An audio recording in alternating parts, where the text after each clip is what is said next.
My name is Octavia Johnson, and this is my story I'm going to share with you all. Colourful Heritage. I was born in 12th of March 1933. So I'm 85 years old. I was born in Pakistan, district Sheikhupura, and it's a very, very famous town called Martinpur. And I was born in Martinpur because that is a very good town, and all the people who are landlords, who have their own properties, they live there, and educationally it's a very famous and very good town. All educated people, when they become graduate, they just go to the other countries, out in America, in Britain, wherever they can find suitable place. Because at that time I was just a little girl and quite clever, so the chance was given to me to go to Sialkot in the training college, and there I became a teacher. I'm a qualified teacher, especially Urdu, English as well, but when we are in our own country and that's non-English speaking, and speaking is difficult, but you can read, write, whatever. So I was teacher, and I was teaching their English as well to my students, and yet I wasn't fluent by that time. I was about 21, 22 when I got married, and then after that my husband, he had been graduate from Murray College, Sialkot. He was studying there, and he was their good, I'd say, about best boy. So the principal, Mr. Scott, he had an eye upon him. He thought that once he's graduate, they will send him for good training.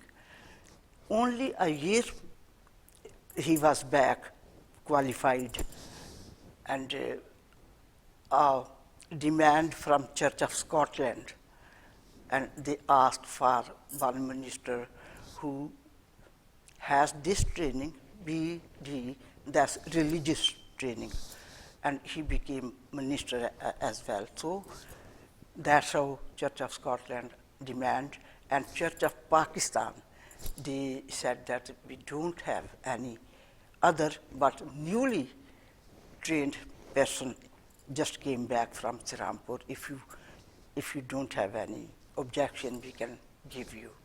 So that's how Church of Scotland asked for to Church of Pakistan to come us over here. So that's how we came. My husband's full name is Emmanuel Johnson. We came to Scotland. We came straight in Glasgow, in Harriet Street. And a church was responsible for us, and he started working here. He was a great help. By that time, only men folk, mostly, they were here from Pakistan or India, but no families, no wives here. So it wasn't easy. And then I can't remember what year it was announced by the government that those who are here, they can call their families. So we came here, we arrived in 8th of April, 1963. Started our journey from Lahore, and Lahore by train we came to Karachi, and from Karachi we got the ship, and then the first port was Aden. Then we came to Barcelona and Gibraltar, and then it was Liverpool. There were 2, 3 more, but then we came to Liverpool by ship. We took 18 days. The first feeling of my son, he was a little boy, and when he saw the buildings, by that time it was all coal burning, no electricity for fires. So he said, "Daddy, why these buildings are so black?" Someone went from Church of Scotland, a 121 in Edinburgh, and that lady met us in the ship. So he brought us out of the ship. He bought our tickets, and he brought us to Glasgow Central Station. And so many press people and church ministers from various places, and ladies who belong to guild. Ladies, they have prayer meetings and they have groups, so they were there. So they brought us here. After few days, I became homesick, and I was in bed, and someone said that, "Oh, she's missing her home." And then a doctor was called, and doctor said the same, that I'm homesick. And there was problem in Pollokshield, especially Albert Drive. All the shops, they were belong to Gora people, English shops, and there was nothing, no atta, no gosht, Pakistani halal gosht, nothing. And I thought, oh, that's how we will spend our lives. Then slowly we used to go to, my husband was invited to speak at various places in Birmingham or Coventry or London. So we always bought some dal, some mirchi, Pakistani stuff. So there was only one shop in Maxwell Drive, that was by Mirza. He has a white wife, and his shop was very good, but he hasn't got all the stuff. So I used to go to his shop. That when I got married, my parents gave me all the house utensils and everything, and parat was given to me to make atta gundna, chapati banana, to make the chapati and make the dough. So making the dough, I used that parat. I said that families, they were invited here. So our ladies, mostly our ladies, they are not, they were illiterate. Now Pakistan, in this way, he is progressing a lot, and girls are sent to school, and they have good education. But 50 years ago, when we came, and no, ladies, they were not like that. And my husband always took me with him, because ladies, our custom is. So I went and helped all the ladies with the language, especially when they go to hospital. When I used to go, and they knew that I'm a teacher, especially Urdu teacher, and they used to come to me to have lessons. Abhi, sometimes people, they want help. First, then children, they couldn't get any help from moms, reading, writing, and that's how they were left behind. So I always helped them. So many Pakistani people then, children, they came for English, for maths.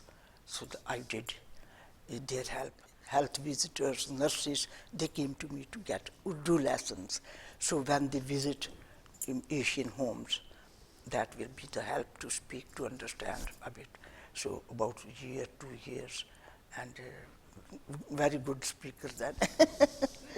People, when we came, people always said that a Glaswegian people, Glasgow people are very friendly.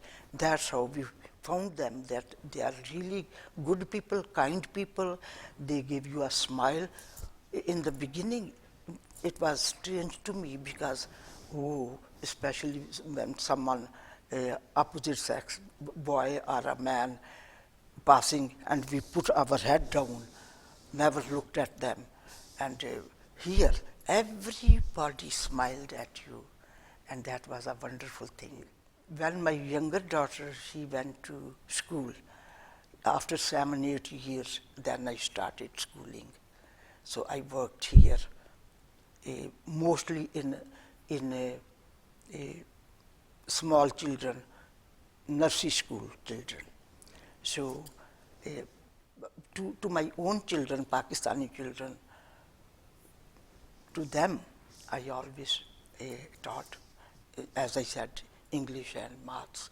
But for people here, for them, I was a Urdu teacher.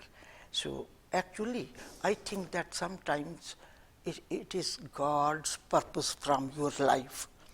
So now, as I think the background, and I think that that's how God brought us here.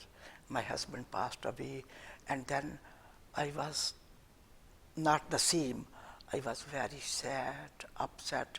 Then Church of Scotland sent me back to Pakistan as a missionary for 2 years, and where I was teaching in Sialkot, Barapathar, same school I went, and then I taught in 9th and 10th, just English, and then I came back and I was okay.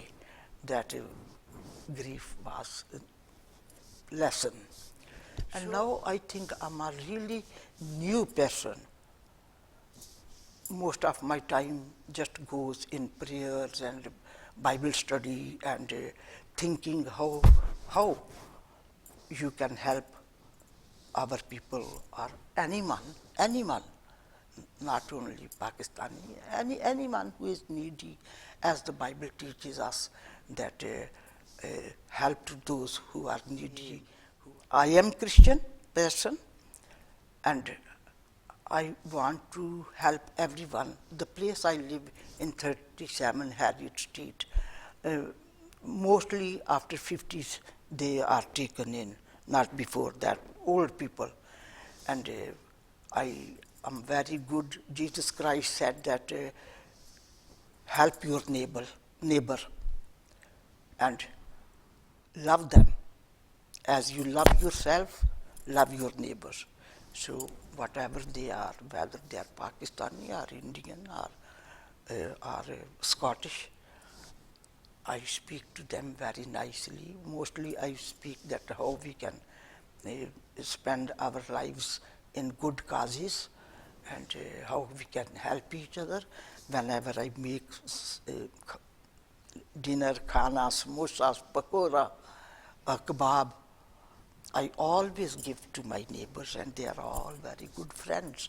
And that's my identity. I'm a Christian, and I do according to the teaching Jesus Christ gave us.